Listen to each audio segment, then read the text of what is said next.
C'est ce qu'on appelle Christ. Et la toute première forme que Dieu ait jamais prise, c'est la colonne de feu. C'est le logos. C'est la parole. On l'appelle aussi l'onction. Voyez? Et cette onction, on l'appelle aussi le Saint-Esprit. On l'appelle aussi le Christ. C'est exactement la colonne de feu que vous voyez sur la tête.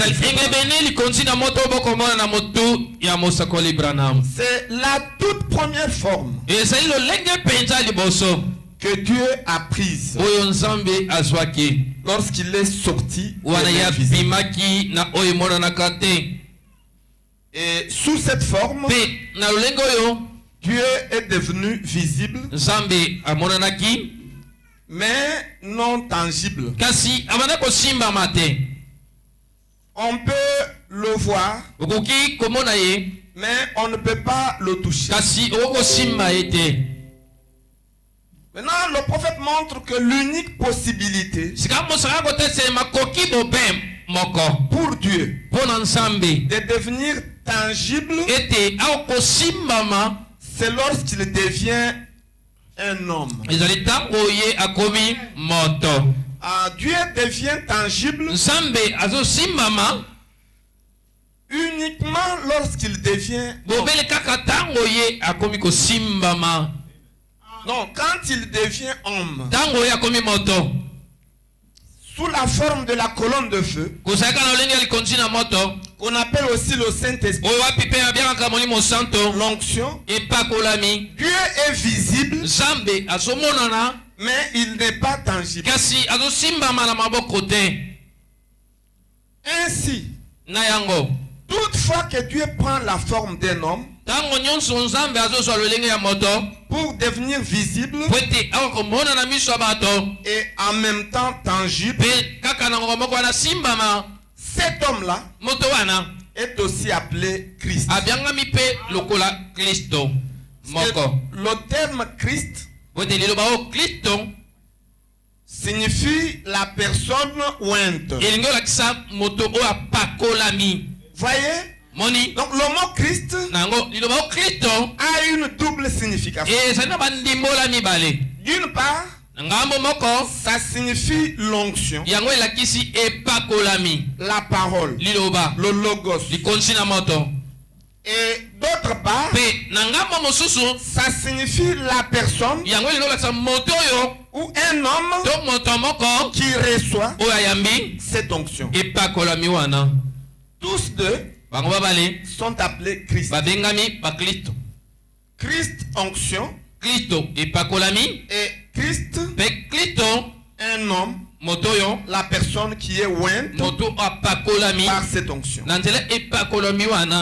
Ainsi le Noël, ce n'est pas la naissance de Dieu, parce qu'on ne met pas Dieu au monde. On ne peut pas mettre Dieu au monde.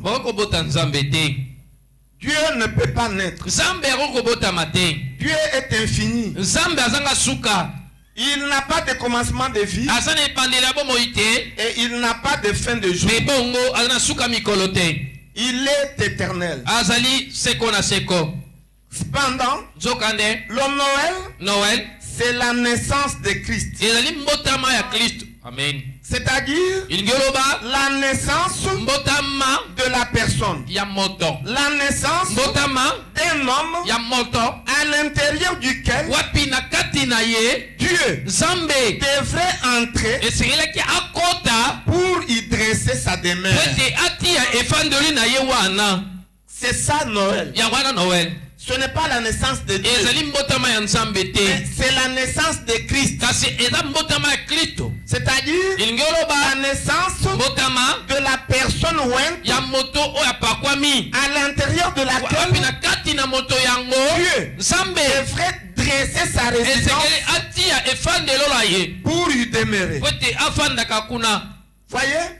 C'est pourquoi Frère Branham déclare que Jésus est né Christ.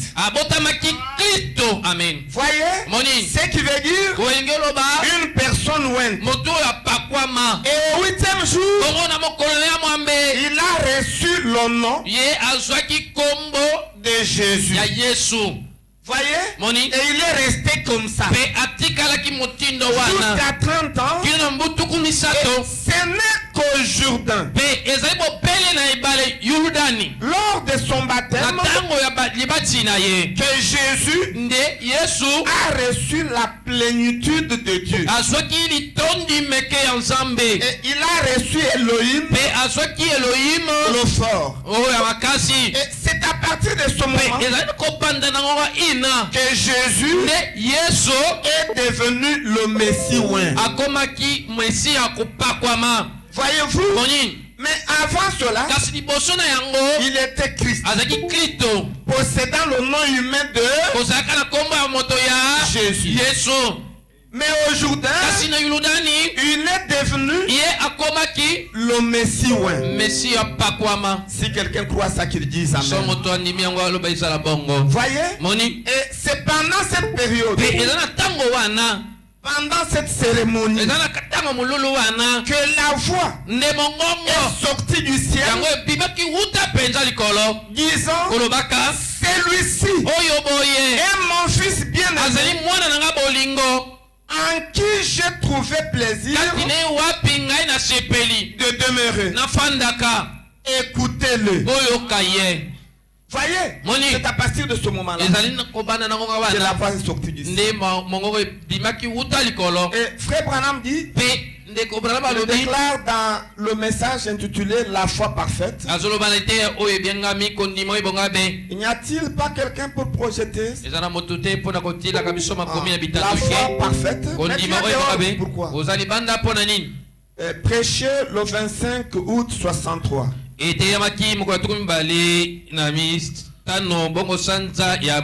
Au paragraphe 154, le prophète dit ceci. Maintenant, regardez, il nous est apparu sous la forme qu'il était apparu aux autres dans l'Ancien Testament.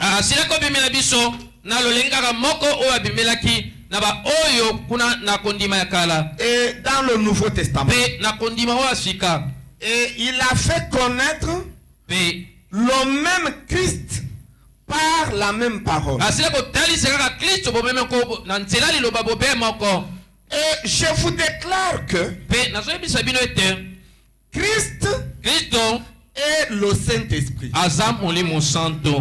J'aimerais que vous disiez Amen à la parole de Dieu. Christ est le Saint-Esprit. Voyez-vous? Et le mot Christ signifie loin. Une personne qui est loin.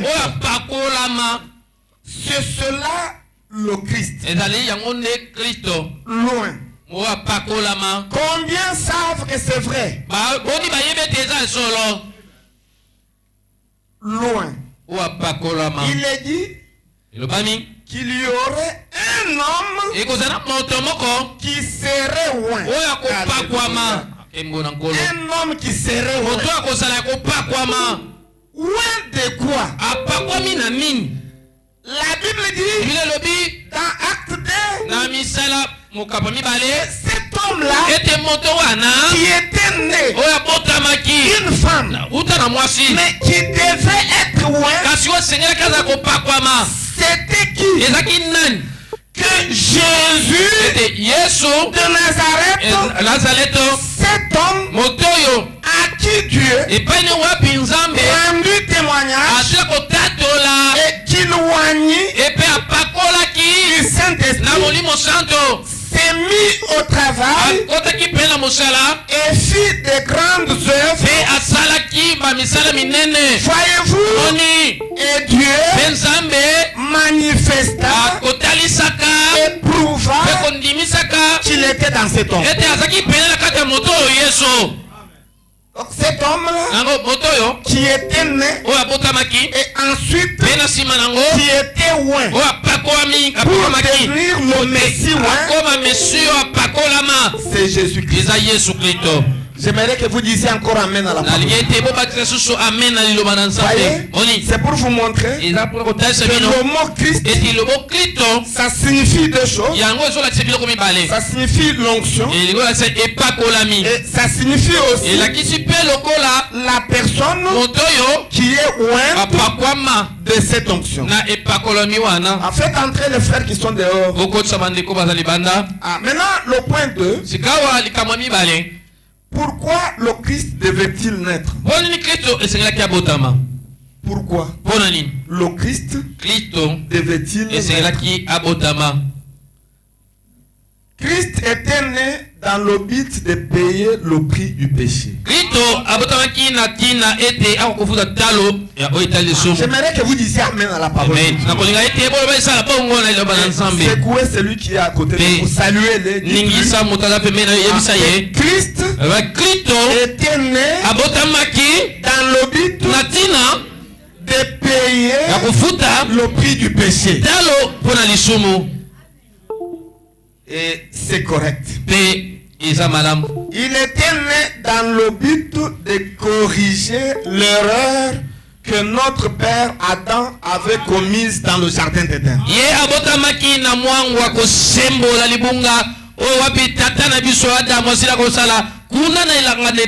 Quelle erreur? Celle d'avoir accepté le mensonge du diable selon laquelle les hommes devraient se multiplier par le sexe, c'est-à-dire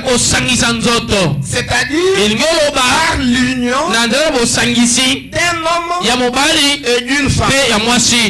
Et c'est ça le péché originel. C'est ce qu'on appelle le péché du monde. Si quelqu'un croit ça, qu'il dise Amen. Donc c'est ce qu'on appelle le péché du monde. Ou le péché originel. Parce qu'il y a la différence entre le péché originel, qu'on appelle aussi le péché du monde, et le péché tout court. Voyez-vous, le péché originel, c'est la naissance par le sexe. Tout homme qui est né par l'union d'une femme et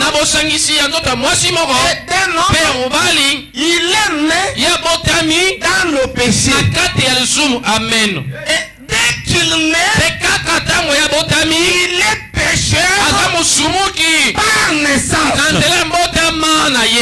Ah, si quelqu'un pourra ça qu'il dise. C'est ce qu'on appelle le péché du monde.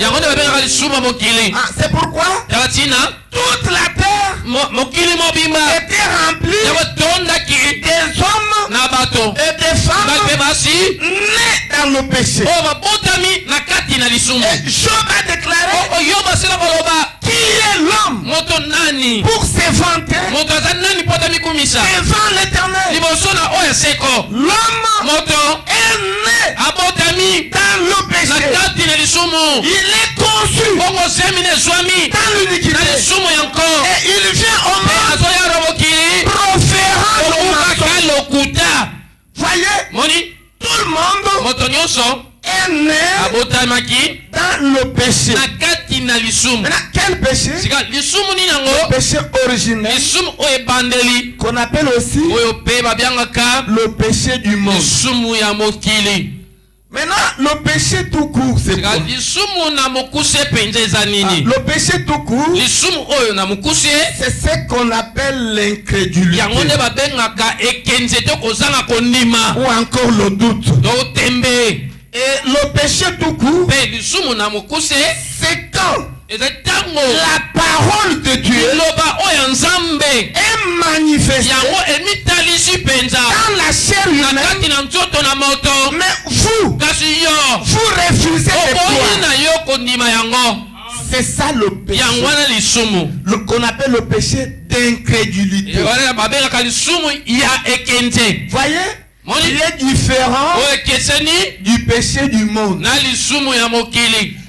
Ça c'est le péché d'incrédulité. Qui est le doute. Mais Jésus-Christ est venu pour corriger le péché du monde. Pour corriger l'erreur que Adam a commise dans le jardin d'Éden. Et le prophète montre et la Bible le confirme que Jésus est né virginalement. Il est né en dehors de l'union d'un homme et d'une femme. Voyez-vous? Et il est venu par ce qu'on appelle la conception immaculée. C'est-à-dire que Dieu a placé dans la matrice de la Vierge Marie une cellule de sang à partir de laquelle les autres cellules se sont multipliées pour former un corps humain que nous appelons Jésus-Christ. Voyez, il n'est pas né comme vous et moi. Non, comme j'ai entendu un musicien chanter que en Jésus il y avait 46 chromosomes et 23 chromosomes venaient de Dieu et 23 chromosomes venaient de Marie. Ça c'est une aberration. Ça c'est le manque du respect envers la parole. Ça c'est un sacrilège. Une musique comme ça, des chansons comme ça, ne les écoutez pas. Ça va vous tuer. En Jésus, il n'y avait rien de Marie. Sa conception était une conception immaculée. C'était une goutte de sang. La cellule de sang que Dieu a placée, à partir de laquelle il y a eu multiplication de cellules sur cellules jusqu'à ce qu'on ait eu un homme appelé Jésus. Si quelqu'un croit ça, qu'il dise amen. Voyez, c'est pourquoi il est différent de nous. Dites à celui qui est à côté de vous, secouez-le, dites-lui, Jésus est différent de nous. Jésus est né de manière différente de nous. Voyez, il n'est pas né comme nous. Dans le message intitulé Questions et réponses, prêcher le dimanche, le 3 janvier 1954. C'était un certain dimanche matin, comme celui-ci. Voyez-vous, au paragraphe 148, paragraphe 148, êtes-vous là? Donc, question et réponse du 3 janvier 54. Le matin. Vous êtes sur le soir. Le matin. C'était un matin comme celui-ci. Quand il répondait à ces questions. 148. C'était cela la question de cette personne. Très bien. Je crois que ce n'était pas des anges. Voyez, c'était des êtres. des fils de Dieu, comme l'écriture le dit, non pas des anges, mais des fils de Dieu. Et ils sont venus du ciel sur la terre et ils ont été mis dans la chair. Écoutez, ce n'est pas non qu'ils se sont introduits dans la chair. Maintenant, écoutez là où j'attire votre attention. Est-ce que vous aimez les déclarations de Branham? Écoutez, les docteurs ne doivent pas être vos absolus. Les apôtres ne doivent pas être vos absolus. Dans cet âge, nous n'avons qu'un seul absolu. C'est le messager de notre temps. C'est Branham. Ce qu'il dit, c'est ce que nous croyons. Et nous allons de l'avant. Et tout ce que les prédicateurs disent, qui contredit ce que Branham dit, nous mettons cela dans la poubelle. Et même moi qui me tiens ici, s'il m'arrive de dire quelque chose qui est contraire à la pensée du prophète, qui est contraire au message du temps de la fin, mettez cela dans la poubelle. Si quelqu'un croit ça, qu'il dise Amen. Parce que la bouche autorisée dans ce temps de la fin, c'est William Branham. Amen. Et il dit ici, je crois que toute chair est née du sexe, excepté Jésus-Christ. Amen. Est-ce que vous croyez aussi de la même manière? Voyez, toute chair est née du sexe, excepté une seule chair, la chair de Jésus. Voyez, je crois que le seul être qui est né virginalement, c'est Jésus-Christ. Donc une seule personne sur cette terre qui soit née virginalement, c'est Jésus-Christ, lui et lui seul. Et si quelqu'un croit ça, qu'il dise ça. Voyez, lui et lui seul. Et le prophète dit aussi, dans le message intitulé, pourquoi le Saint-Esprit a-t-il été donné? Qu'il a prêché un jeudi, le 17 décembre 1959. Pourquoi le Saint-Esprit a-t-il été donné? Au paragraphe 85. Le prophète fait une bonne déclaration. Parce que j'ai entendu personnellement des prédicateurs prêcher que William Branham est né en dehors du sexe. Et qu'il est né virginalement par une naissance immaculée. Et que son sang peut nous sauver.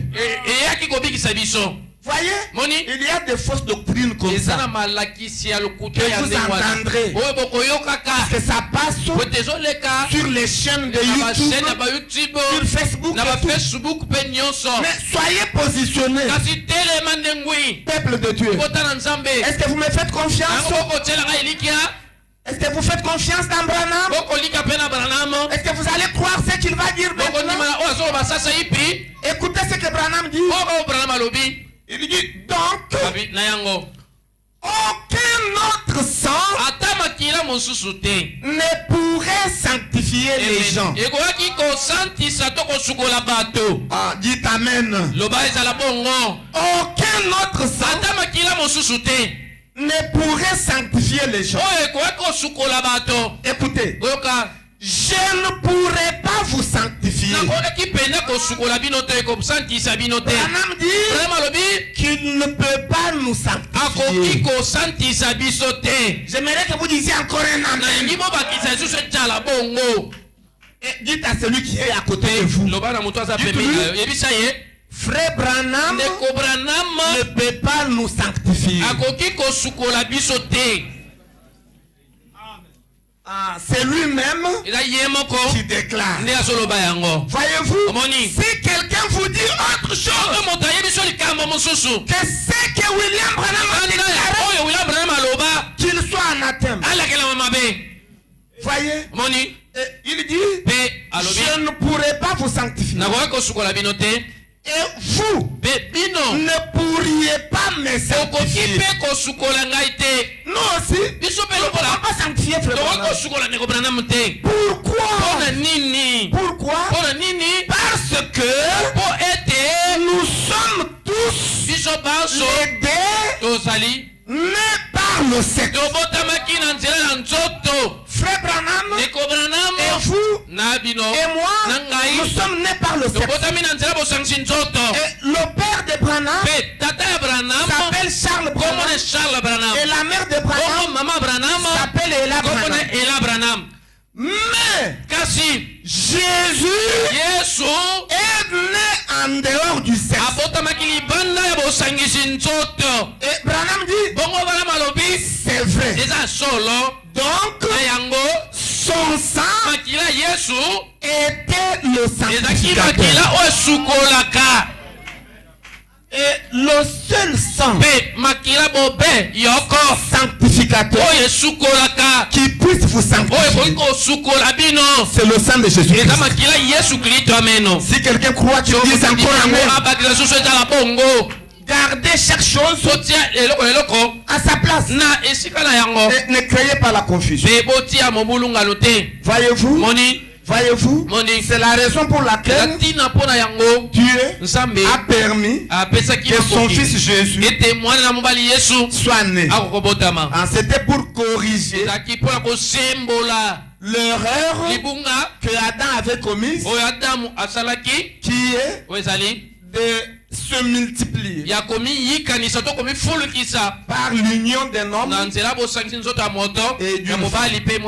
Et c'est ce qu'on appelle le péché du monde. Et Jésus-Christ a corrigé ça. Et tel que nous sommes libres de ce péché du monde. Est-ce que quelqu'un croit qu'il est libre du péché du monde? Disons tous, je suis libre. Je suis libre du péché du monde. Je suis libre du péché du monde. Oui, parce que Jésus-Christ a payé le prix pour ça. Oh, j'aimerais que quelqu'un dise encore très fort amen.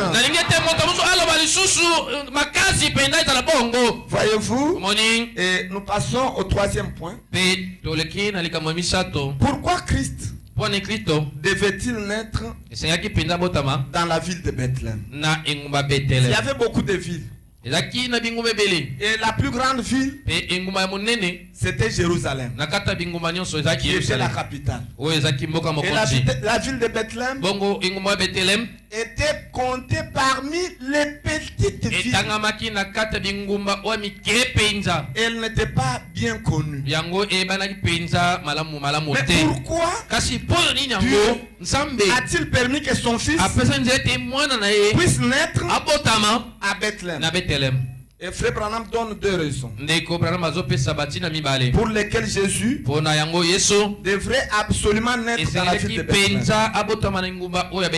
Voyez-vous, donne deux raisons. Et si vous voulez lire ça, c'est dans le message intitulé Pourquoi la petite Bethléem? Et il a prêché ça à deux reprises. Lisez seulement ces messages-là. Vous comprendrez les deux raisons pour lesquelles Jésus devrait naître à Bethléem. Et la première raison, c'est en rapport avec le nom Bethléem. Parce que le nom Bethléem, ça signifie la maison de pain de Dieu. Voyez, le mot Bethléem signifie quoi? La maison de pain de Dieu. Et Christ est considéré comme étant la maison de pain de Dieu. Si vous croyez, dites Amen. Que la Bible dit que le ciel est mon trône et la terre est mon marchepied. Quelle maison me bâtirai? L'éternel Dieu n'habite pas dans les maisons faites de mains d'homme. L'éternel habite dans la maison qu'il a faite de ses propres mains. Et la maison que Dieu a faite de ses propres mains, c'est le corps de Jésus. Le corps de chair de Jésus, c'est la maison que Dieu a faite de ses propres mains. Voyez, c'est pourquoi cet homme qui est Christ, qui est l'homme est considéré comme étant la maison de pain de Dieu. Parce que le pain de Dieu, c'est la parole. Oh, j'aimerais que vous disiez encore Amen. Le pain de Dieu, c'est la parole. Donc c'est ça la première raison. C'est le nom. Bethléem, ça correspondait à ce que Jésus est. Bethléem, la maison de pain de Dieu. Jésus aussi, la maison de pain de Dieu. Est-ce que vous avez fixé ça? Oui, c'est la première raison. La deuxième raison, Christ est appelé le fils de David. Voyez? Et pour ce faire, il devrait sortir de la lignée de David. Et le roi David était de la tribu de Juda. Voyez? Et il était originaire de la ville de Bethléem. Est-ce que vous le savez? Oui. David, sa ville d'origine, c'était Bethléem. Voyez-vous? Et Frère Branham dit que la Vierge Marie que Dieu a utilisée comme un incubateur faisait partie de la descendance de David. Voyez, il faisait partie de la descendance de David. David était le fils d'Isaïe. Est-ce que vous vous souvenez de ça? Et Isaïe était le fils d'Obed. Voyez, Obed, voyez-vous? Et Obed était le fils de Boaz. Voyez, tu l'avais eu avec qui? Avec sa femme appelée Ruth. Une femme des nations. Une Moabite. Voyez-vous? Et Boaz, voyez-vous, était le fils de Salmon. Et Salmon, c'était un général des armées qui avait pris en mariage la femme prostituée. C'est avec cette femme qu'ils ont eu Boaz. Voyez? Et Branham dit que tout ceci, toutes ces personnes étaient de Bethléem. Voyez? Et comme Jésus est considéré comme le fils de David, alors il devrait naître dans la ville de son père David, qui est la ville de Bethléem. Si quelqu'un croit ça, qu'il dise amen. Lisez, c'est vraiment correct. C'est clair comme l'eau du rocher. Maintenant, nous entrons dans le quatrième point. Est-ce que vous avez compris les deux raisons pour lesquelles Jésus était né à Bethléem? Oui. Maintenant, nous allons voir le quatrième point.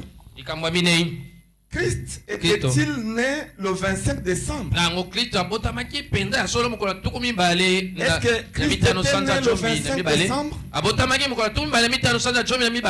C'est quoi un peu quelqu'un qui a à côté de vous? Celui qui dort, qu'il puisse se réveiller. Voyez? Est-ce qu'il était né le 25 décembre? Frère Branham répond non. Donc la date du 25 décembre est une date erronée qui a été fixée par l'église catholique romaine. Et ils se sont référés à la date où ils adoraient le Dieu soleil. Parce que la Rome, c'est une nation polythéiste. Et parmi leurs dieux, ils adoraient le Dieu soleil chaque le 25 décembre. Alors ils ont attribué ça à la naissance du Fils de Dieu. Voyez, les frères Branham dit que Christ n'était pas né le 25 décembre. Mais Christ était né le 1er avril. N'est-ce pas, frère Bioshi? Christ n'était pas né le 25 décembre. Mais Christ était né le 1er avril. Ce n'est pas moi, c'est frère Branham qui le dit. Il a d'abord commencé par dire que Christ était né probablement au mois d'avril, cela entre le 1er et le 6. Mais quand il a évolué, il a fixé. C'est-à-dire que c'était probablement le 1er avril. Et nous croyons ici au tabernacle que Jésus de Nazareth était né le 1er avril selon la révélation que nous avons reçue de Dieu par le canal de son prophète Branham. Ah, je me sens bien. Est-ce que quelqu'un se sent aussi bien? Acclamer pour le Seigneur. Voyez-vous? C'est ce qu'il dit dans la prédication intitulée La divinité de Jésus-Christ. Il a prêché en 1949. C'était aussi un dimanche comme celui-ci. C'était le 25. C'était Noël. Et c'est au paragraphe 37 que nous allons lire. Est-ce que vous aimez frère Branham? Amen. Frère Branham dit ceci.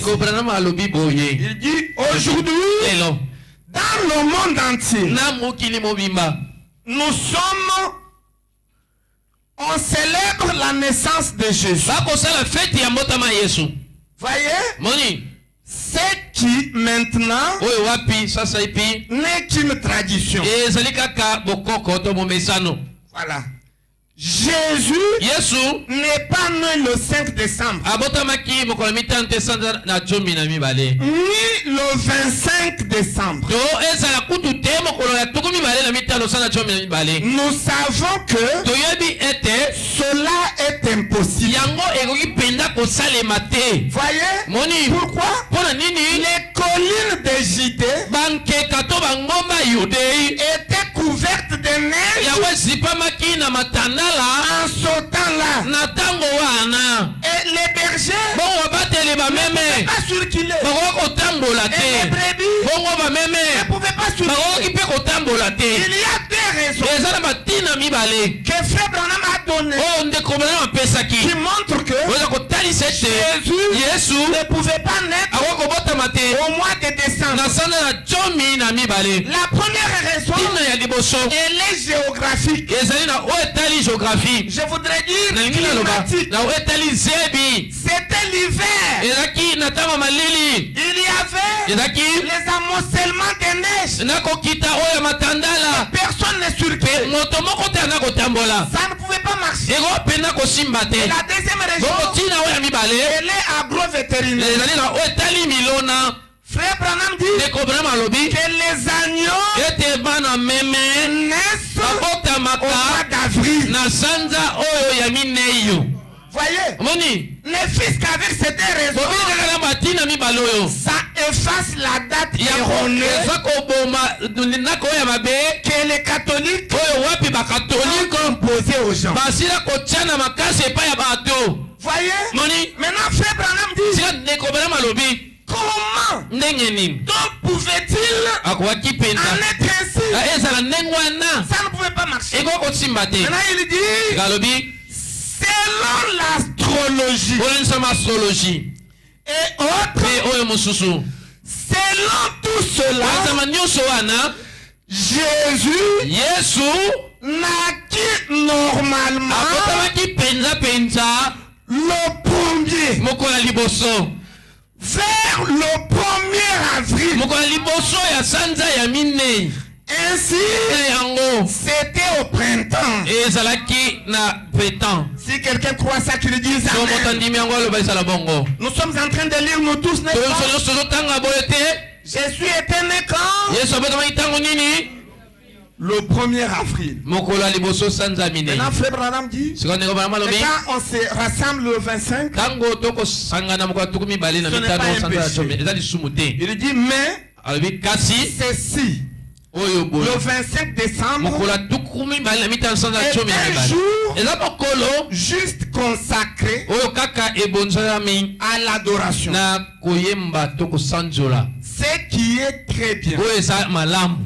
Voyez-vous, c'est pourquoi en ce jour, nous souhaitons que nos musiciens et nous-mêmes, nous puissions adorer notre Seigneur. Voyez, c'est un ordre.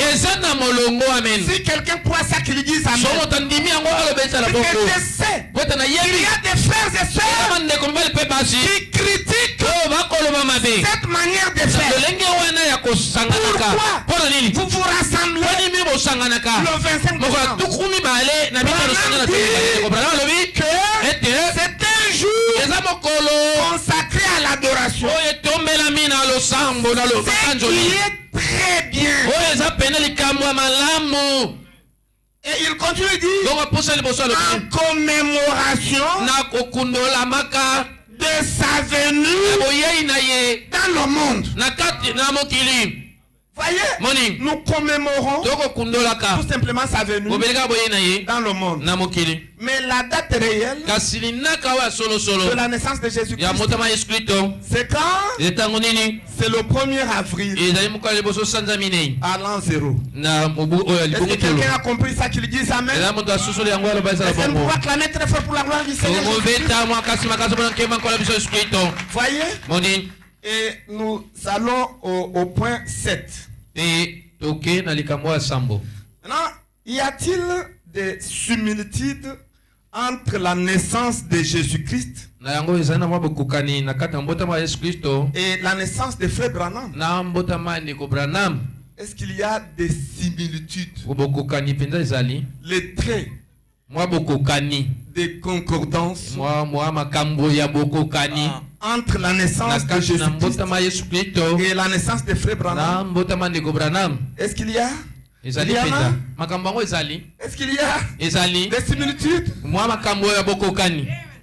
Oui, il y a des similitudes entre la naissance de Jésus-Christ et la naissance de Frère Branham. Et la première chose, tous deux sont nés au mois d'avril. Si quelqu'un croit ça, qu'il dise Amen. Frère Branham n'est pas né à une autre date. Voyez, Jésus est né le premier et Branham est né le 6 avec l'intervalle de 5 jours. Et Dieu est dans sa numérologie. Puisque le chiffre 5 c'est la grâce de Dieu. Il ne devrait pas naître à la même date. Non, Jésus est né le premier et 5 jours après Branham est né. Pourquoi? Branham est un pécheur qui est sauvé par la grâce de Dieu. Le chiffre 5 est un symbole de la grâce de Dieu. Dieu est dans les chiffres. Il n'y a rien pour rien. Tout ce que Dieu fait a une signification. Tous les chiffres que Dieu nous donne ont signification. Et la révélation nous accorde tout ceci. Si quelqu'un aime ça, qu'il dise Amen. Tous deux nés au mois d'avril. Maintenant, regardez. La deuxième chose. À la naissance de Christ, il y a eu une constellation de 3 étoiles. Il y avait l'étoile de Cam, l'étoile de Sem et l'étoile de Japhet, qui s'étaient constellées en une seule étoile, appelée l'étoile de Jacob, laquelle a conduit les 3 mages vers Christ, vers le petit enfant. À cet âge-là, il avait combien d'années? Il avait 2 ans. Voyez, et ces mages ont été conduits. Mais la constellation des étoiles a eu lieu le jour où Jésus était né. Alléluia. Oh, quelqu'un croit ça qu'il dit Amen? De même, à la naissance de Frère Branham, la même constellation des 3 étoiles s'est répétée. Voyez, ce qui s'est passé du temps de Jésus à sa naissance, la constellation des 3 étoiles. Et à la naissance de Branham, il y a eu aussi la constellation des 3 étoiles. Est-ce que un hasard? Non, ce n'est pas un hasard. Voyez, et c'est la parole de Dieu. Et Frère Branham dit aussi, la 3e chose, il dit, à la naissance de Christ, il a reçu 3 groupes de visiteurs. Est-ce que vous le savez? Le premier groupe qu'il a reçu, c'était les anges qui étaient descendus du ciel et qui l'ont adoré. Et après les anges, le deuxième groupe c'était qui? C'était les bergers qui sont venus, conduits par les anges et qui ont adoré le petit enfant. Voyez, maintenant le 3e groupe, c'était les 3 mages. Voyez, qui sont venus de l'Orient vers l'Occident pour adorer le petit enfant, le Christ, le Messie qui était. Voyez-vous? Donc 3 visiteurs. Vous remarquerez que tous ces groupes de visiteurs ont adoré le Seigneur Jésus. Si quelqu'un croit ça, qu'il dit jamais. Mettez déjà la garde fou là. Vous comprenez que ces visiteurs, quand ils sont venus, ils ont adoré. Les anges ont adoré. Les bergers ont adoré. Les 3 mages ont adoré. Vous voyez? Oui, c'était ça. Avec Jésus. Maintenant, de même, quand Frère Branham est né, il a aussi reçu 3 visites.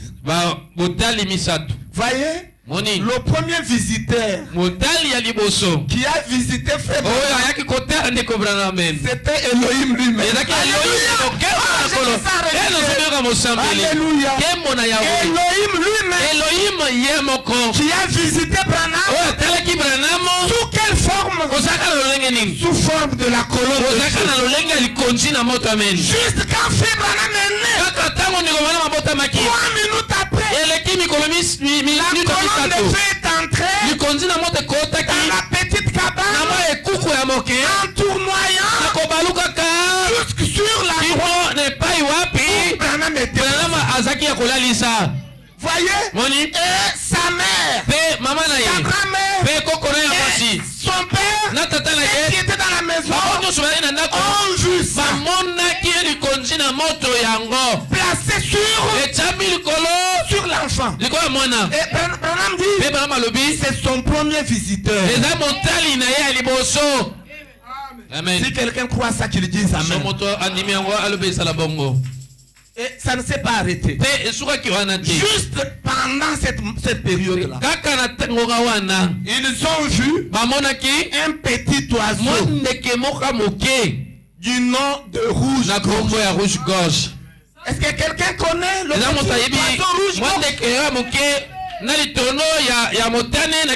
l'enfant était né là, le petit oiseau est venu se placer sur la fenêtre. Il n'y avait qu'une seule fenêtre qui était sur la porte de la maison. C'est par là la colonne de feu est entrée. Et c'est sur cette fenêtre que le petit oiseau rouge-gorge s'est placé. Et il a commencé à roucouler à gorge déployée. Que ses parents disaient qu'il criait à gorge déployée. Qu'est-ce qu'il disait? Nous ne savons pas. Mais Frère Branham, en parlant de son petit oiseau, il a déclaré qu'il était en train de chanter pour lui. Il chantait à gorge déployée sur la fenêtre. Voyez? Sur la fenêtre. Le deuxième visiteur. Maintenant, le troisième visiteur, c'est un groupe des astrologues. Alléluia. Les mages de notre temps qui ont rencontré Branham. Est-ce que quelqu'un croit que Branham a été rencontré par les mages? Si vous ne l'avez jamais connu, sachez-le que Branham était rencontré aussi par les mages. Et aujourd'hui, les mages ne sont plus appelés des mages, mais on les appelle les astrologues. Est-ce que quelqu'un croit ça? Ok. Comme ça, nous pouvons avancer. Mais je voulais vous montrer quelque chose. Les 3 visiteurs qui ont visité Frère Branham,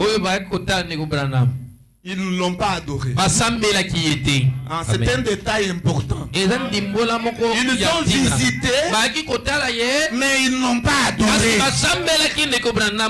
C'est différent. Mais avec Jésus, ils ont visité, ils ont adoré.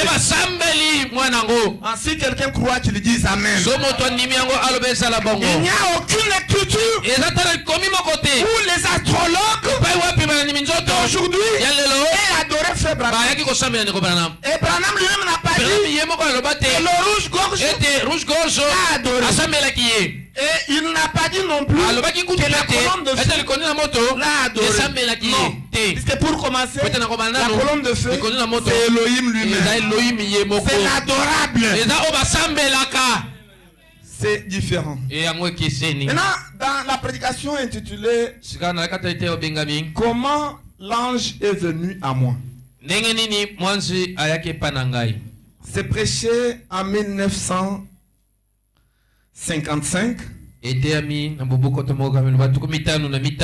C'était le 17 janvier.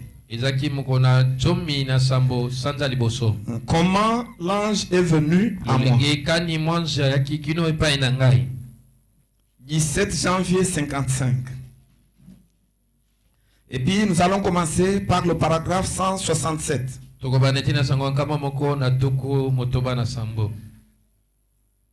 pouvons déjà commencer pour gagner le temps. Est-ce que vous y êtes? Et le prophète dit, à l'époque où j'étais garde-chasse, un jour, je prenais l'autobus. Je suis monté dans l'autobus. J'ai toujours, semble-t-il, été sensible aux esprits. J'étais debout. Et il y avait un marin debout derrière moi. J'allais faire une ronde. J'étais en route vers le parc forestier de Henryville en autobus. Je ressentais une drôle d'impression. Ça ne me lâchait pas. J'ai regardé autour de moi. Il y avait une femme très corpulente qui était assise, très bien habillée. Elle a dit bonjour. Alléluia. Vous y êtes, c'est peut-être Denis. J'aimerais que nous lisions nous tous. Voyez?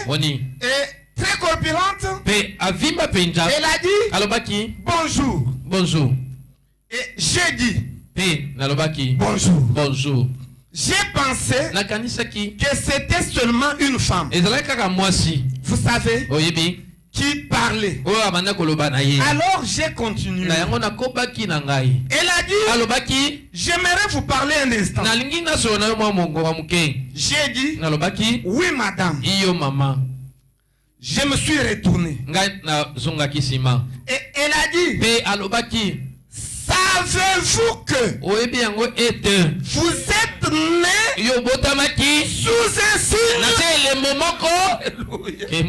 Alléluia. Cette femme m'a posé la question à Frère Branham. Savez-vous que vous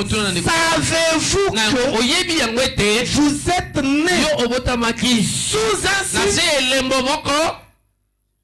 Je me suis dit, encore une de ces femmes bizarres. Puisque ce n'était pas la première. Plusieurs femmes l'avaient rencontré comme ça, en train de lui dire ça. Et il a dit, encore une de ces femmes bizarres. Alors, j'ai continué à regarder dehors. Et donc, je n'ai pas dit un mot. J'ai simplement continué à... Elle a dit, est-ce que je pourrais vous parler un instant?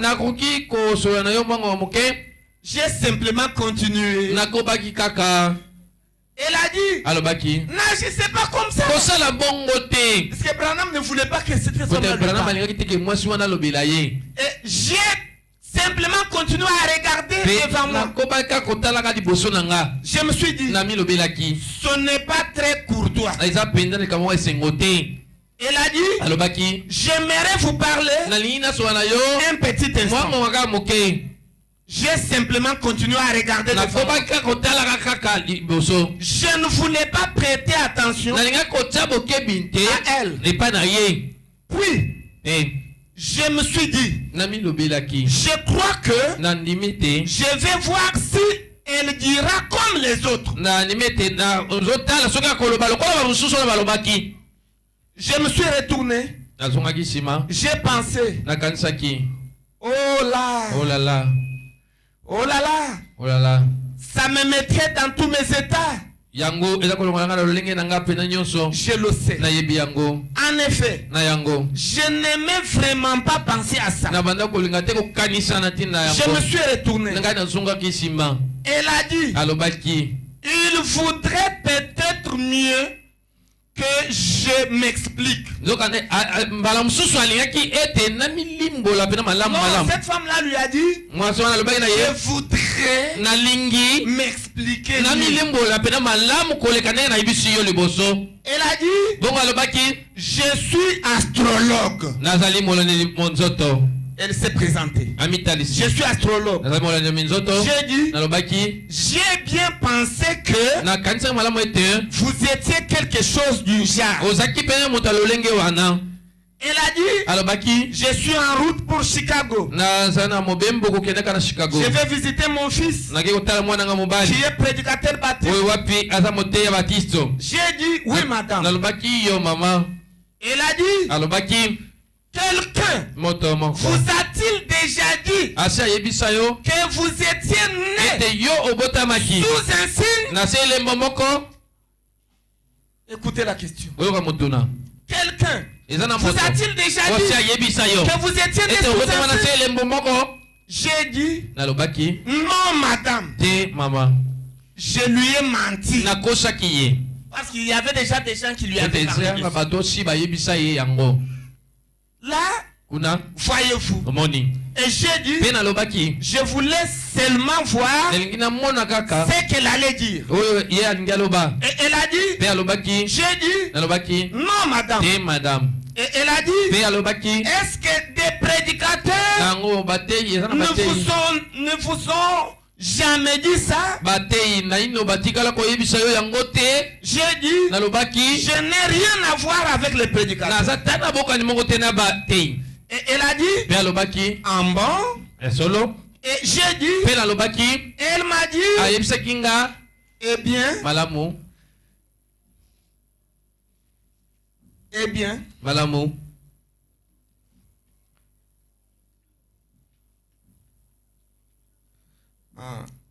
elle a dit, si je vous donne le moment précis de votre naissance, me croirez-vous?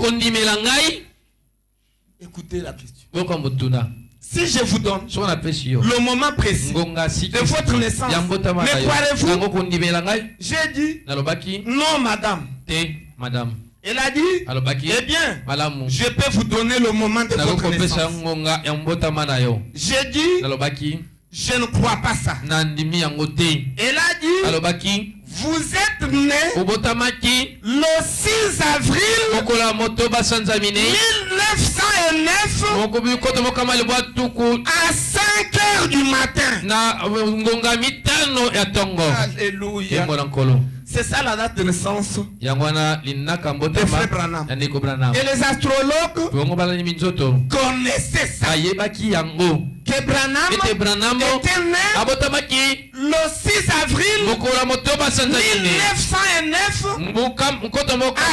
h du matin. Et j'ai dit, c'est exact. J'ai dit, comment le savez-vous? J'ai dit, donnez au marin qui est là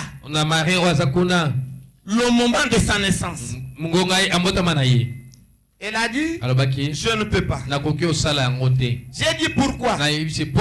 Comment se fait-il que vous saviez? Elle a dit, écoutez monsieur. Elle a dit, quand elle s'est mise à parler de l'astronomie, là elle a dit, tous les temps d'année, elle a dit, vous vous souvenez, quand l'étoile du matin est apparue, celle qui a conduit les mages à Jésus-Christ, il lui a posé cette question. Vous savez l'idée de ces trois, de cette étoile qui a conduit les mages à Christ. Je me suis dérobé un peu à la question. Il ne voulait pas répondre. Vous savez, j'ai dit, eh bien, je ne sais rien de la religion. Elle a dit, eh bien, vous avez entendu parler des mages qui étaient venus voir Jésus. J'ai dit, oui. Et elle a dit, eh bien, les mages, qu'est-ce que c'était? Oh, j'ai dit, c'était simplement des mages. C'est tout ce que je sais. Elle a dit, mais un mage, qu'est-ce que c'est? Elle a dit, la même chose que moi. Un astrologue, un contemplateur d'étoiles, comme il les appelle. Voyez, un mage et un astrologue, c'est la même chose. Et elle a dit, vous savez, Dieu, avant qu'il fasse quoi que ce soit sur la terre, il l'annonce toujours dans le ciel. Et ensuite sur la terre. J'ai dit, je ne sais pas. Tout ce qu'il est en train de dire, je ne sais pas. C'est un peu compliqué. C'est compliqué aussi. Maintenant, la femme dit, dans ce cas, écoutez-moi. Quand Jésus-Christ est né, trois mages sont venus de l'Orient. Vous pouvez continuer vers le bas, là vous allez voir ça. Ils suivaient ce qu'on appelle généralement une étoile. Mais en fait, c'était trois étoiles qui s'étaient croisées à Bethléem. Et en s'alignant,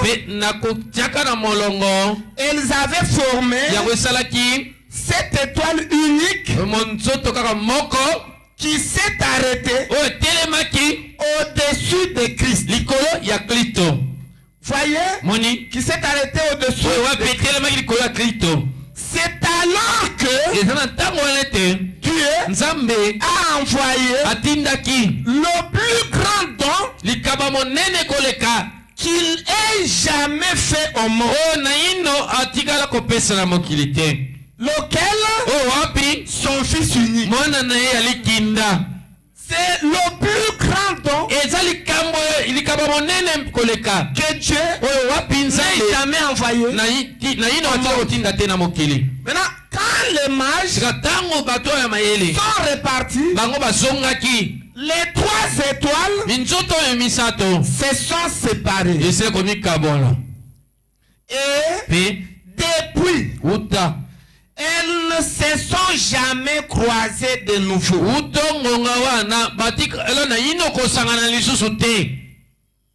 Dieu montre toujours ses œuvres dans les cieux avant de les montrer sur terre. Les trois mages contemplaient la prophétie du prophète Balaam, selon laquelle une étoile surgirait de Jacob.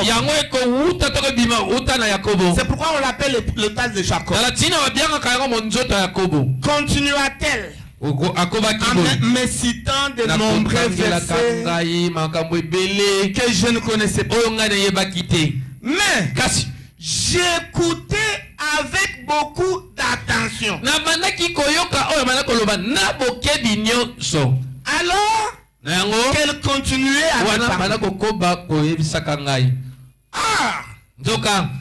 Ces étoiles ne se sont jamais croisées de nouveau. Quand elles se sont séparées à Bethléem, elles ne se sont jamais croisées de nouveau. Mais tous les 2 ou 3 ans, elles passent sur l'orbite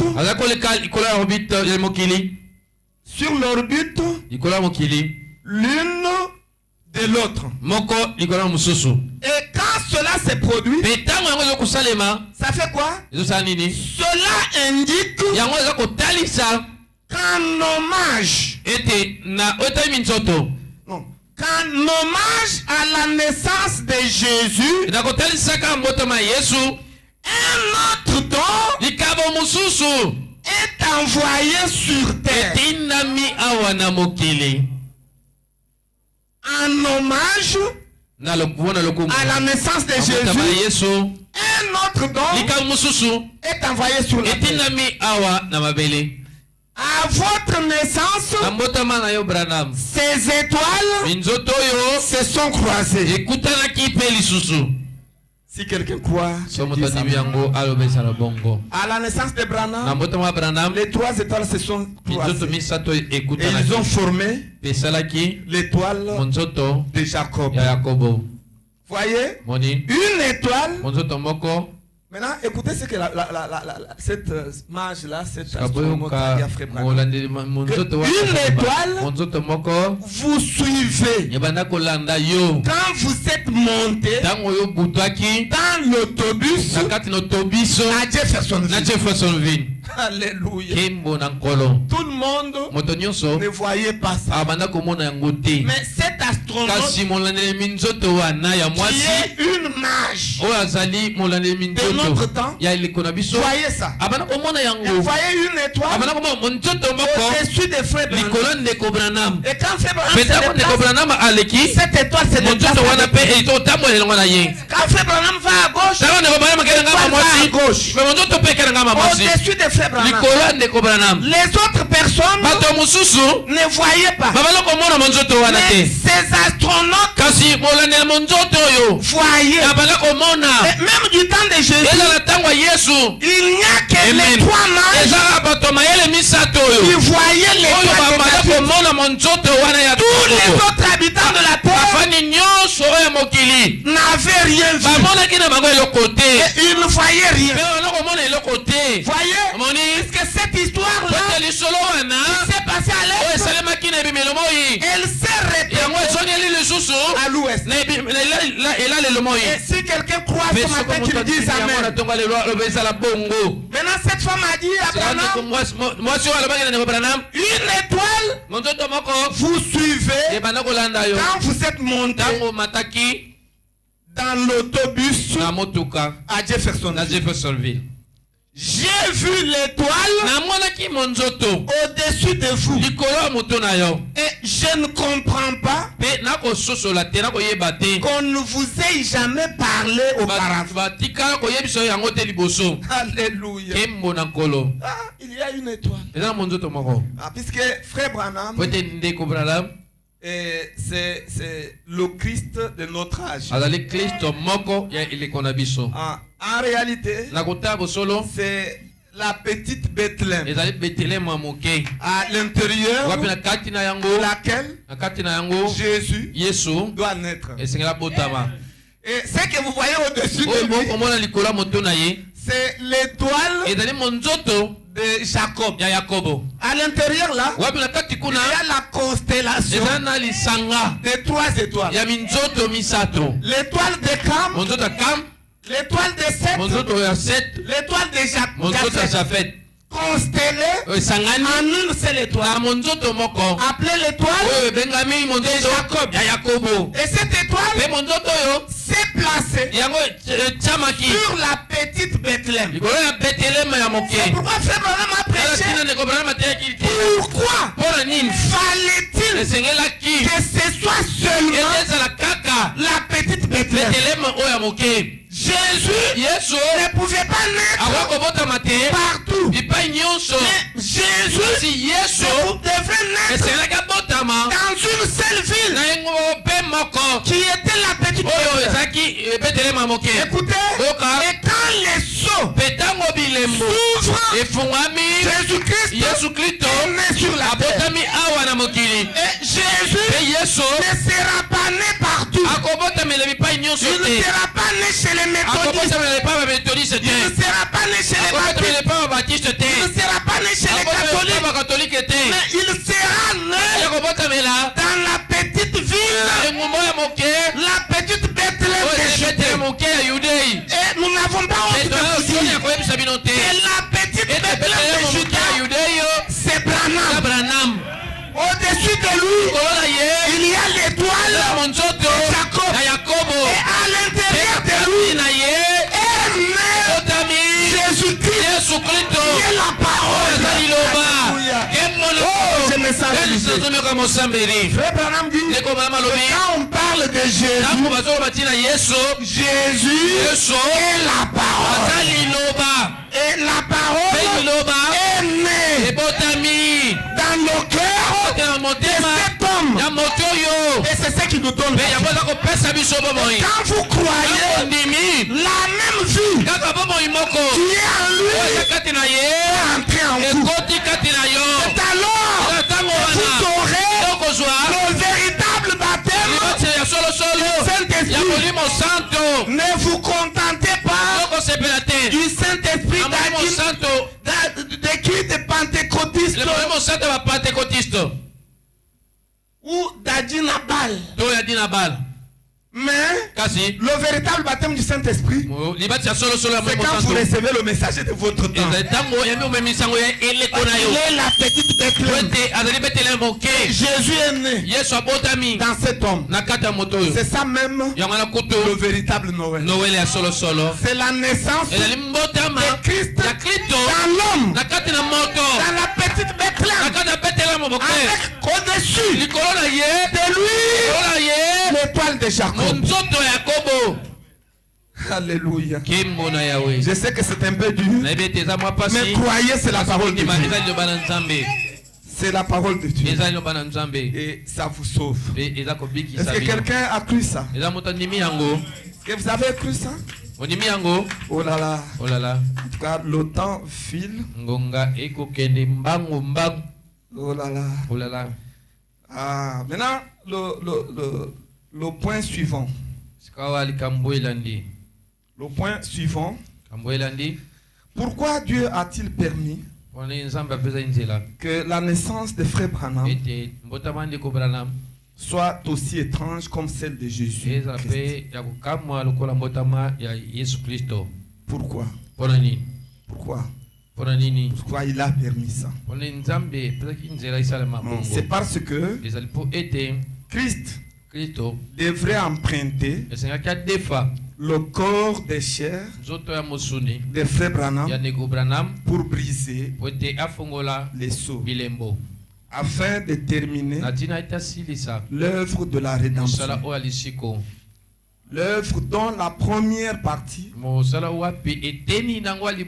était accomplie à la croix du Calvaire, lorsque Jésus a payé le prix du rachat. Voyez, il a terminé la première partie. C'était la partie consacrée au paiement du prix. C'est ce qu'on appelle le rachat. Maintenant, il y a une deuxième partie. C'est le temps de la réclamation. Parce que la même personne qui a payé le prix devra revenir pour réclamer son objet. C'est alors qu'on parlera de la rédemption totale. Et dans la joie. Frère Branham dit que là-bas, la rédemption a eu lieu et le Saint-Esprit est venu sur les hommes. Mais c'était une rédemption partielle. C'est pourquoi il est écrit dans la Bible que n'attristez pas le Saint-Esprit de Dieu et quoi vous êtes scellés jusqu'au jour de votre rédemption. Le frère Branham dit que le jour de la rédemption, c'est le jour où les 7 sceaux sont ouverts. Quand les sceaux s'ouvrent, alors le plan de la rédemption est terminé. Puisque Jésus s'est réclamé. C'est pour qui il a payé le prix. Il a payé le prix à l'est. Et la réclamation doit se faire à l'ouest, à l'ouverture des sceaux. Maintenant, quand il vient, il n'a pas de corps. Puisque son corps, après la résurrection, il l'a placé à la droite du Père comme mémorial. Maintenant, quand il revient pour nous réclamer, il doit emprunter un autre corps. Quand il vient pour briser les sceaux, il doit emprunter un autre corps. Voyez-vous, c'est ça. C'est pourquoi il a préordonné le corps de Branham pour que ça puisse le servir à accomplir cette tâche qui n'est pas facile. Puisque la deuxième partie de la rédemption, qui est l'ouverture des 7 sceaux, c'est une partie aussi importante que vous ne l'imaginez. Et il fallait préparer quelqu'un. C'est pourquoi il a préparé Frère Branham et il l'a protégé depuis sa naissance dans la petite cabane. Et à 7 ans, il lui a parlé. Alors que Frère Branham allait puiser de l'eau, il lui a parlé à partir de l'arbre. Et il a entendu une fois qu'il disait, William Branham, arrête-toi. Ne fume pas. Ne bois pas. Ne suis pas ton corps d'aucune manière. Parce que quand tu seras grand, j'ai un travail à faire avec toi. Un grand travail. Et il a protégé le corps de cet homme. Parce qu'il devrait lui prêter ce corps pour qu'il fasse n'importe quoi. Est-ce que vous aimez la parole de Dieu? Frère Branham dit dans la prédication intitulée Le véritable sceau de Pâques.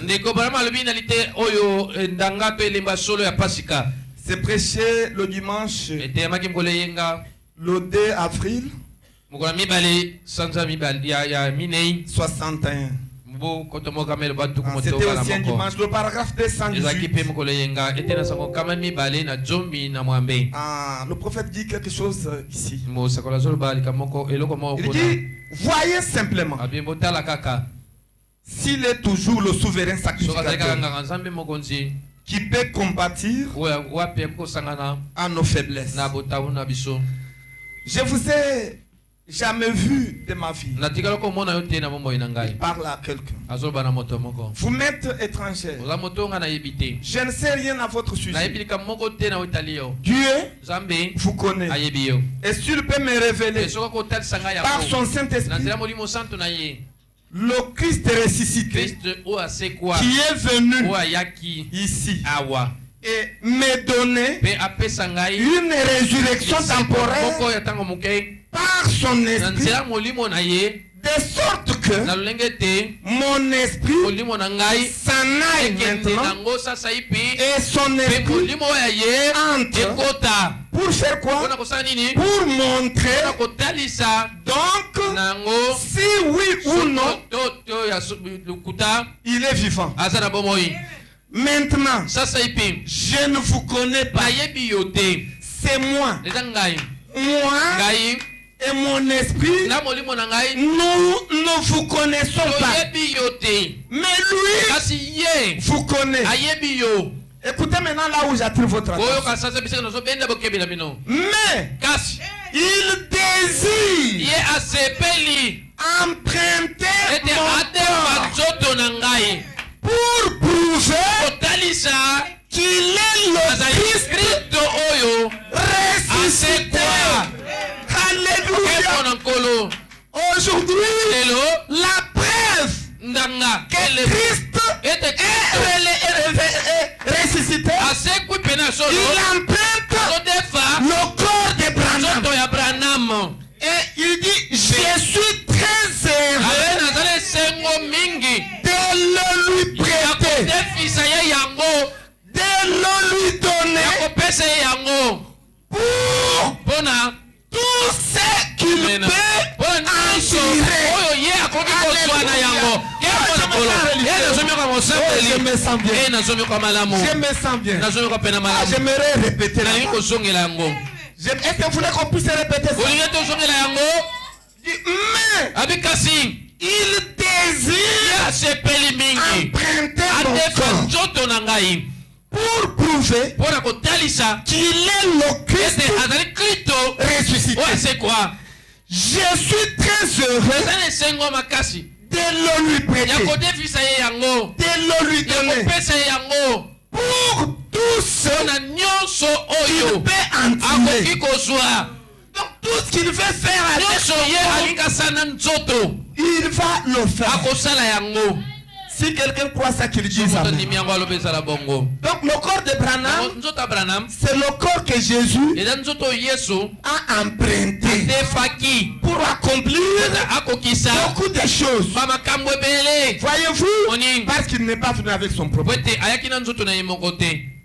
Est-ce que vous aimez la parole? Est-ce que nous pouvons ajouter une écriture? Oui, nous ajoutons une écriture. Dans le message intitulé le troisième saut. Le troisième saut, prêché le mercredi, mars 1963. Le paragraphe 240. Est-ce que vous aimez Frère Branham? Est-ce que vous allez continuer à croire dans ce qu'il dit? Il dit, vous savez, le troisième saut, 244. Vous savez aujourd'hui, il pourrait faire la même chose. Donc Jésus, aujourd'hui, peut faire la même chose que ce qu'il a fait. Il pourrait juste entrer en scène et manifester les mêmes choses qu'il a faites à l'époque. Est-ce que quelqu'un croit que Jésus peut se manifester et faire les mêmes choses qu'il avait faites? Voyez, lorsqu'il dit qu'il le ferait. Voyez, maintenant, il a promis de le faire. Jésus a promis d'accomplir beaucoup de choses au temps du soir chez nous les hommes de Dieu. Il a promis de le faire. Et écoutez maintenant, s'il faisait la même chose,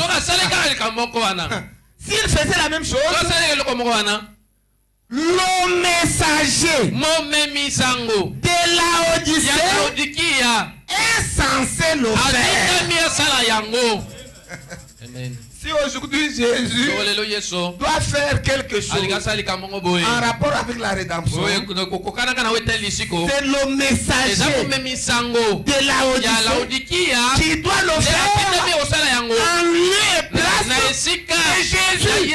Parce que Jésus ne vient pas avec son propre corps. Et frère Branham dit que si aujourd'hui Jésus descendait avec le corps cicatriciel, je ne le croirais pas. Jésus a emprunté le corps de son prophète. Et son prophète lui a prêté. De sorte que tout ce que Jésus est censé faire aujourd'hui, c'est son prophète qui va le faire. Si quelqu'un croit ça, est-ce que vous comprenez? C'est tout simplement merveilleux, n'est-ce pas? C'est la raison pour laquelle la naissance de cet homme était étrange. Parce que quand les seaux devaient être ouverts, mes chers amis, frère Branham dit que personne, aucun homme ne peut ouvrir les seaux, ne peut briser les seaux. C'est quand on a posé la question au ciel, qui est-il de s'avancer, de prendre le livre et d'en briser les seaux?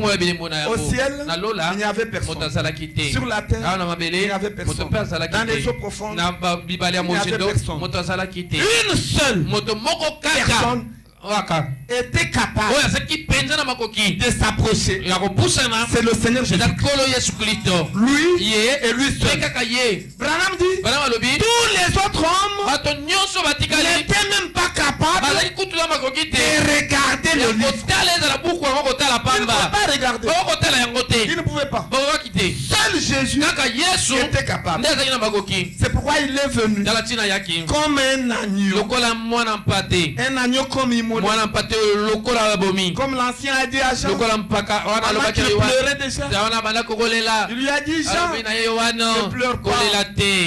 Le lion de la tribu de Juda, celui qui a vaincu la mort, celui qui a vaincu la tombe, celui qui a vaincu le séjour des morts, celui qui est ressuscité, celui qui vit au ciel des siècles, il est digne, il est capable de s'avancer, de prendre le livre et d'en briser les seaux. Alléluia. Et quand Jean a tourné pour voir le lion de la tribu de Juda, il a vu un agneau comme immolé. Maintenant, frère Branham dit: y a-t-il une discordance dans le discours de l'ancien? Non. Parce que l'agneau comme immolé et le lion de la tribu de Juda, c'est la même chose. L'agneau, c'est quand il se donne en sacrifice. Mais le lion, c'est quand il vient réclamer. Ce sont deux formes différentes, mais de la même personne. Voyez? L'agneau comme immolé.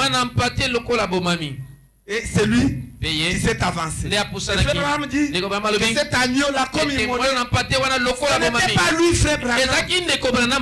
Certains prédicateurs sont en train de tromper les enfants de Dieu. Et ils disent que Branham, c'est l'agneau du 14e jour. Et Jésus est l'agneau du 7e jour. C'est un mensonge. Frère Branham dit que le même agneau qui a versé le sang par l'est, c'est le même agneau qui était là comme immolé. Il n'y a pas des agneaux. Il n'y a aucune écriture où frère Branham a parlé des agneaux. Et il ne faut pas prendre le type de torterelle. J'ai déjà posé une question comme ça. Et La personne prend l'exemple de deux tourterelles. Ici, on a parlé des agneaux. On n'a pas parlé des tourterelles. Tourterelles, c'est autre chose. Agneau, c'est autre chose. Écoutez l'histoire de l'agneau comme immolé. L'agneau immolé de la même personne. C'est le Seigneur Jésus-Christ. Lui et lui. Voyez, et c'est lui qui était digne de prendre le livre des sceaux, de briser les sceaux, de descendre avec ce livre pour donner aux hommes. Voyez, et il l'a fait. Alléluia. C'est pourquoi dans Apocalypse chapitre 8, il est dit, quand le septième sceau fut ouvert, il y eut le silence d'environ une demi-heure. Qu'est-ce que c'est que ça? Le septième sceau, c'est le temps de silence. Pourquoi le silence? Parce que Dieu et Christ sont en train de devenir un.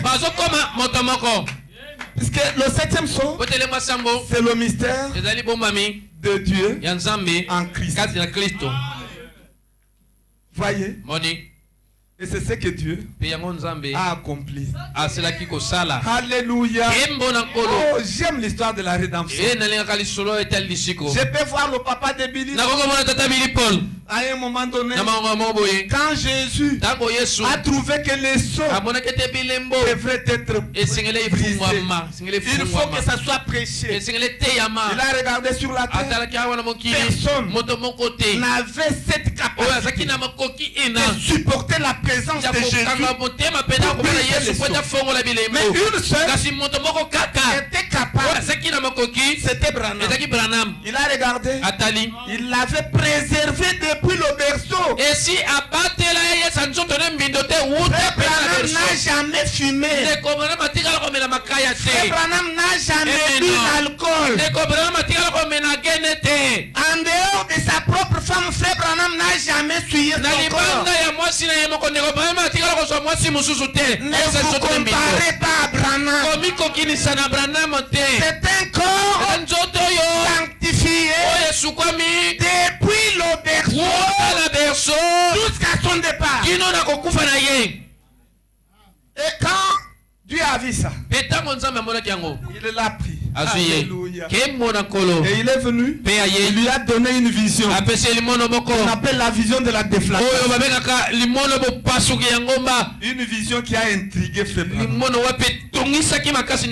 Frère Branham est allé à la montagne de Sabino Canyon.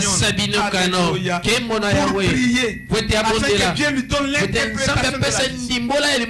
Et pendant qu'il priait, avec ses mains levées, Dieu, dans sa souveraineté, a pris l'épée et il a placé dans la droite de Branham. Et une fois lui a dit que c'est l'épée du roi.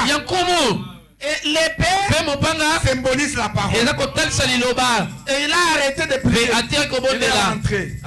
Et Dieu lui a dit, maintenant tu dois aller à l'ouest. Parce que les sceaux doivent être brisés. Tu dois rencontrer les sept anges pour que les sceaux soient brisés et péchés. Alléluia. Et il est allé à Tucson. Oh, je vous épargne des détails. C'était un certain matin à 8 heures, alors qu'il était en train de chasser les sangliers. Alléluia. Et la constellation de cet ange est descendue. Et ils ont pris cet ange. Il était enlevé de la terre et placé entre le ciel et la terre. Est-ce que toutefois la rédemption ne se passe pas sur la terre? Et la rédemption ne se passe pas non plus au ciel. Parce que le ciel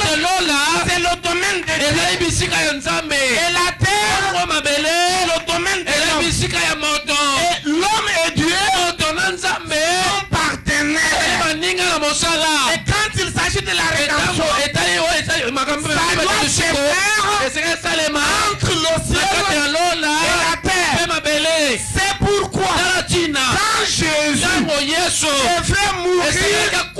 Il fallait qu'il soit élevé entre le ciel et la terre, placé sur la croix. Jésus n'est pas mort tout en étant sur la terre. Et Jésus n'est pas mort tout en étant au ciel. Il est mort tout en étant entre la terre et le ciel.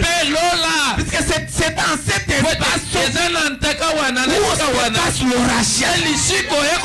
Alléluia. Ce qui s'est passé à l'est devait se faire également à l'ouest. Branham ne devrait pas être sur la terre. Voyez, il a fallu qu'il soit enlevé. Et il était placé entre le ciel et la terre, dans une constellation de 7 anges, et qui lui ont parlé et qui lui ont donné la commission de prêcher le message. Et ils sont restés dans la conférence avec ces anges pendant combien de minutes? Pendant 28 minutes. 28 minutes, c'est le symbole d'environ une demi-heure. Puisque Dieu n'était pas au ciel, Dieu était descendu sur la montagne du soleil couchant pour rencontrer Branham. Et au ciel, il fallait le silence d'environ une demi-heure. Qu'est-ce que c'est que ça? Dieu et Christ devraient devenir un. Et quand la conférence est terminée, on a lâché. Frère Branham s'est retrouvé sur la terre. Et lui-même dit que la constellation de cet ange s'est engouffrée majestueusement à moi. Alléluia. Et il a pris son chapeau. Il l'a mis. Il a pris sa carambine. Il est entré dans sa voiture. Il a dit à ses deux témoins, Fred, Sotman. Et il a dit à l'autre aussi, Norman. Il leur a dit, ce que vous avez vu, ne dites à personne. Rentrons à Dieu faire son œuvre. Quand il est allé là, il s'est mis devant l'auditoire. Il leur a dit, je suis venu de la présence de Dieu. Dieu m'a chargé de venir briser pour Dieu. Quelque chose que Dieu devrait faire. Il a concédé ça à l'homme pour que l'homme puisse le faire. Et je vous pose la petite question. Qui a brisé les seaux? C'était Branham ou bien Jésus? Qui a brisé les seaux? C'était Branham ou Jésus? Ah, que Dieu vous bénisse. C'était les deux. Frère Branham dit, non, c'est moi qui ai brisé les seaux pour Dieu. L'autre endroit, il dit, non, c'est Jésus qui a brisé les seaux. Et nous comprenons que celui qui a brisé les seaux, c'est le Seigneur Jésus-Christ. Mais il l'a fait par le canal de son serviteur, de son prophète Branham. Les sceaux ont été brisés. Il a commencé par un message qu'il a intitulé Dieu se cache et se révèle dans la simplicité. Les choses de Dieu, pour les comprendre, ce n'est pas compliqué. Il faut être humble. Est-ce que quelqu'un est humble ce matin? Est-ce que vous êtes humble? Oh là là, le temps est épuisé et notre exposé n'est pas terminé. Mais néanmoins, vous avez eu l'idée de ce que c'est que le véritable Noël. Le véritable Noël, ce n'est rien d'autre que Christ qui doit naître à l'intérieur de l'homme. Est-ce que vous croyez ça? C'est ça le véritable Noël. Vous voyez? C'est Christ qui doit naître. Ils vont lire seulement ça est terminé. Les dons de Dieu trouvent toujours leur place. Nous avons sauté beaucoup d'autres choses. Nous allons lire seulement cette écriture. Et puis au paragraphe 88, et le prophète dit, si vous êtes tellement reconnaissant pour Noël, ce n'est pas pour dire je donne un présent au Jonas et il m'en donne un en retour. Et je vais voir ce que j'ai reçu ce matin. Pourquoi donc n'ouvrez-vous pas votre cœur pour voir ce qui s'y trouve? Pourquoi vous n'ouvrez pas votre cœur pour voir ce qui s'y trouve, pour découvrir ce que vous avez reçu ici? Voyez ce que vous avez reçu ici. Si nous découvrons que votre cœur est vide, qu'il n'a que des credos imaginaires et les soucis du monde, pourquoi ne pas demander à Christ de le remplir, de le remplir ce matin? Et il dit, faites-les ce matin, afin que vous saisissiez la réelle signification de Noël. Alléluia. Pour saisir la véritable signification de Noël, il faut que Christ soit d'abord en vous. Et c'est quoi? Il dit, le véritable Noël, c'est Christ en vous. Si quelqu'un croit qu'il dise amen, c'est Christ en vous. Dieu habitant dans le cœur de l'homme. C'est cela que signifie le véritable Noël. Dieu habitant dans le cœur de l'homme. Voyez, Dieu habitant dans votre cœur. Tout comme il a habité dans le cœur de Branham. C'est ça le véritable Noël. Si Christ n'est pas encore dans votre cœur, ne manquez pas ceci. Pendant que nous nous tenons debout, et que nous chantons.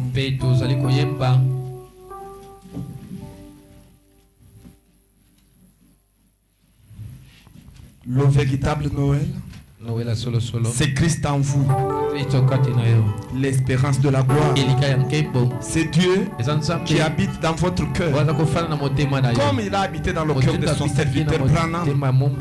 Et là, il a accompli beaucoup de choses. Maintenant, quand vous croyez, le même esprit, le même Dieu qui était dans le prophète, il va entrer en vous. Et il fera de vous des fils et des filles de Dieu. Que Dieu soit loué.